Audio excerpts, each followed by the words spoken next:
Hello साथियों, जय हिंद, राधे राधे। जैसा कि हम जान रहे हैं कि आप लोग का एग्ज़ाम डेट टेंटेटिव डेट है जनवरी फरवरी। आप लोग की तैयारी सही से चल रही है और अपना तैयारी करते रहिए। हम लाए हैं कमांडो सीरीज का आपका 18वां सेट। हिंदी का आज का पहला क्वेश्चन देखेंगे। निम्नलिखित में से किस विकल्प द्वारा पूर्ण किया जा सकता है? निम्नलिखित में से मुहावरों को किस विकल्प द्वारा पूर्ण किया जा सकता है?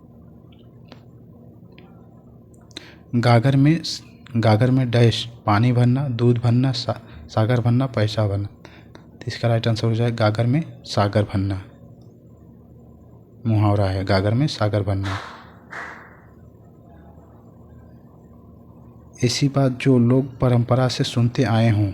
शैव, स्मरणी, किंवदंती, अनुसुईया। तो इसका राइट आंसर किंवदंती। ऐसी बात जो लोग परंपरा से सुनते आए हों उसे किंवदंती कहते हैं। स्मरणी जो स्मरण किया जा सके उसे स्मरणी कहते हैं।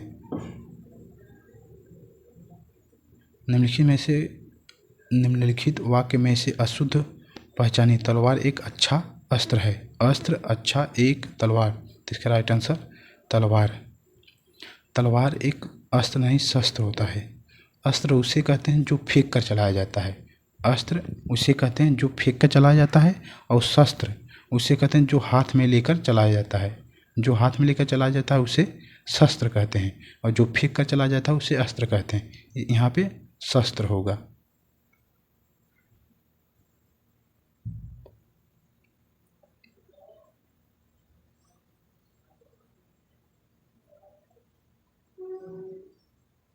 निम्नलिखित में से किस वाक्य में निर्माण के विलोम शब्द का प्रयोग हुआ है? निर्माण के विलोम शब्द का प्रयोग। प्रकाश हमेशा तिमिर का नाश करता है। उत्तर भारत का मैदान एक समतल भूमि है। हमारे सामने वाला मकान जर्जर अवस्था में है। तरुण भारत संघ भारत का गैर सरकारी संगठन है। तो इसका राइट आंसर हो जाएगा ऑप्शन नंबर 1। प्रकाश हमेशा तिमिर को नाश करता है। निर्माण का विलोम नाश होता है। निर्माण का विलोम यहाँ पे नाश होगा।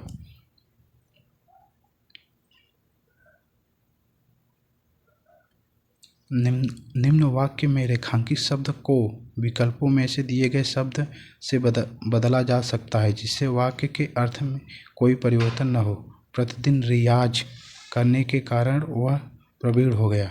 कसरत, उपासना, अभ्यास, आसन। तो इसका राइट आंसर अभ्यास होगा। प्रतिदिन अभ्यास करने के कारण वह प्रवीण हो गया। यहाँ पे अभ्यास होगा।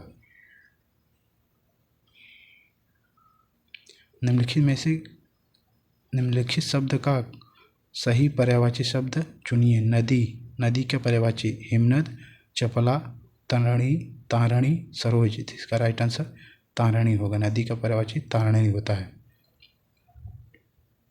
और सबका पर्यायवाची देख लेते हैं।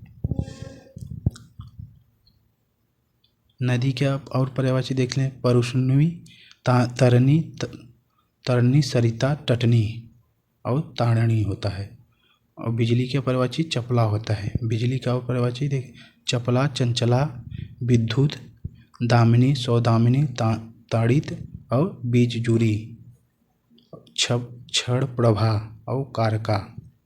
और सरोज कमल का पर्यायवाची होता है। सरोज जल का पर्यायवाची होता है। जलज, अंबुज, अब्ज, अरविंद, इंदिवर, उत्पल। और हिमनद का पर्यायवाची हिमधवल, हिमाज, हिमखंड आदि होता है। हिमनद का पर्यायवाची। निम्नलिखित वाक्य में से खिन्न के सही पर्यायवाची शब्द का प्रयोग हुआ है। जया का मन उदास हो गया। रंजन उसके प्रति अनासक्त था। सुनैना ने मुक्त कंठ से उसकी प्रशंसा की। राजू आज बेहद प्रसन्न है। तो इसका राइट आंसर जया के मन उदास हो गया। खिन्न का पर्यायवाची उदास होता है।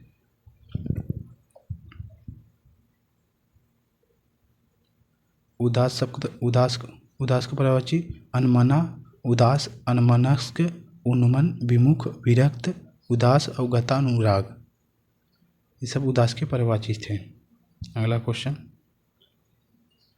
नीचे दिए गए वाक्य में रेखांकित अंश के स्थान पर सबसे उपयुक्त विकल्प कौन सा होगा? वह धीमी स्वर में बोला, गुस्से, करुण, करुण और धीमे, तो इसका राइट आंसर धीमे होगा। वह धीमे स्वर में बोला, वह धीमे स्वर में बोला। यह रास्ता डैश है, सावधानी से चलें। उपयुक्त वाक्य में रिक्त स्थान की पूर्ति शुद्ध वर्तनी वाले सही शब्द द्वारा कीजिए। दुराग्र, दुर्गम, दुर्गम, दुरागम, तो इसका राइट आंसर दुर्गम होगा। वह रास्ता दुर्गम है, सावधानी से चलें, इसका राइट आंसर वह रास्ता दुर्गम है, सावधानी से चलें। जिसके दो पद पैर हैं, वाक्य के लिए सार्थक शब्द क्या होगा? द्विपद, द्वापर, द्विज, चतुष, तो इसका राइट आंसर द्विपद। द्विज जो दो बार जन्म लिया हो, द्वि मतलब दो और ज मतलब जन्म, दो बार जन्म लिया हो। और द्वापर का अर्थ होता है मानव काल के तृतीय युग को द्वापर कहते हैं, मानव काल के तृतीय युग को द्वापर कहते हैं। और चतुष्पद मतलब चतुष्फलक, चतुर्भुज, चार सरल रेखाओं के घिरीबंद आकृति को चतुर्भुज कहते हैं, इसी को चतुर्भुज कहते हैं। निम्नलिखित में से किस वाक्य में सर्वनाम के प्रयोग संबंधित अशुद्धि है? सर्वनाम के प्रयोग संबंधित अशुद्धि है। सभी छात्र अपने अपने घर जाएं, सबकी अपनी अपनी मजबूरियां थीं। जो लोग अंदर आना चाहते हैं वह आ सकते हैं। मैं आपके केबिन में बैठा हूं, तो इसका राइट आंसर हो जाएगा ऑप्शन नंबर 3, यही अशुद्धि है। यहाँ पे जो लोग अंदर आना चाहते हैं वे आ सकते हैं, वह के स्थान पे यहाँ वे होगा। जो लोग अंदर आना चाहते हैं वे आ सकते हैं। पूरब और उत्तर के बीच की दिशा वाक्यांश के लिए उचित शब्द बताइए। वायव्य, पूर्व, पश्चिम, ईशान, तो इसका राइट आंसर ईशान हो जाएगा। पूरब और उत्तर की दिशा को ईशान कोण कहा जाता है, ईशान कोण कहा जाता है। और उत्तर और पश्चिम दिशा को वायव्य कहा जाता है, उत्तर और पश्चिम दिशा को वायव्य कहा जाता है।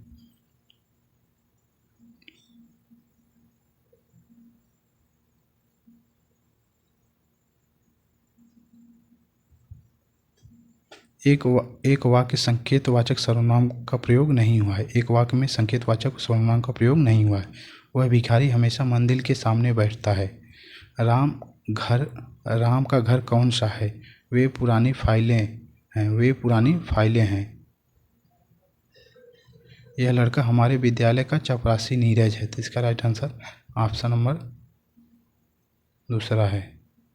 इसमें संकेतवाचक सर्वनाम का नहीं प्रयोग हुआ है, इसमें प्रश्नवाचक, राम का घर कौन सा है, इसमें प्रश्नवाचक सर्वनाम का प्रयोग किया गया है।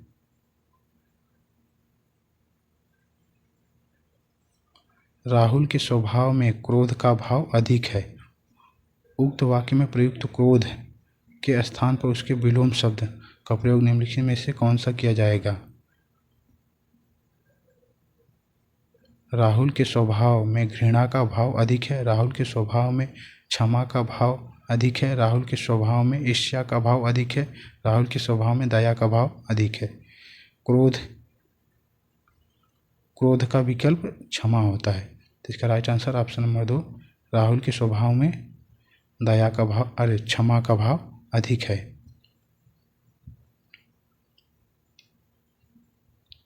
नीचे दिए गए मुहावरे का सही अर्थ विकल्प से चुनिए। लंगोट में फाग खेलना, दरिद्रता में आनंद लूटना, लंगोट पहनना, बचपन से होली के गीत गाना, होली खेलना, तो इसका राइट आंसर ऑप्शन नंबर 1, दरिद्रता में आनंद लूटना लंगोट में फाग खेलने के बराबर होता है। आज का गद्यांश देखते हैं।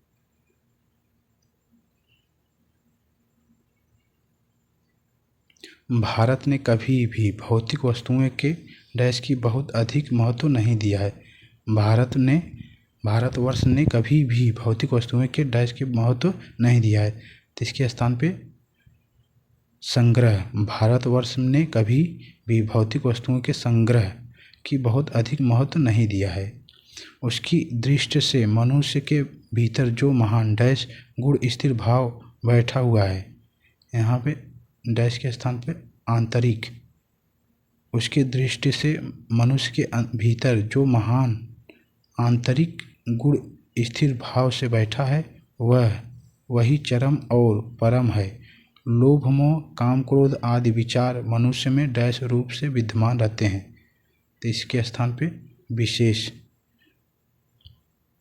वही चरम पर लोभ मोह काम क्रोध आदि विचार मनुष्य में विशेष रूप से विद्यमान रहते हैं, पर उन्हें प्रधान शक्ति मान लेना और अपने मन तथा बुद्धि को उन्हीं के इशारे पर छोड़ देना बुरा डैश है।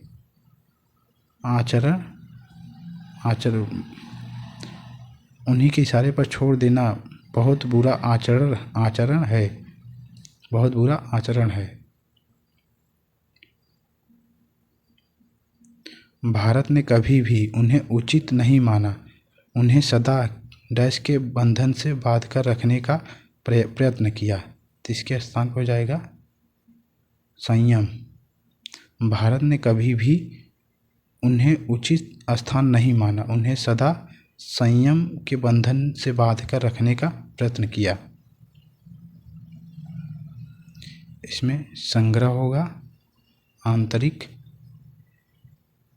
आंतरिक, इसमें विशेष,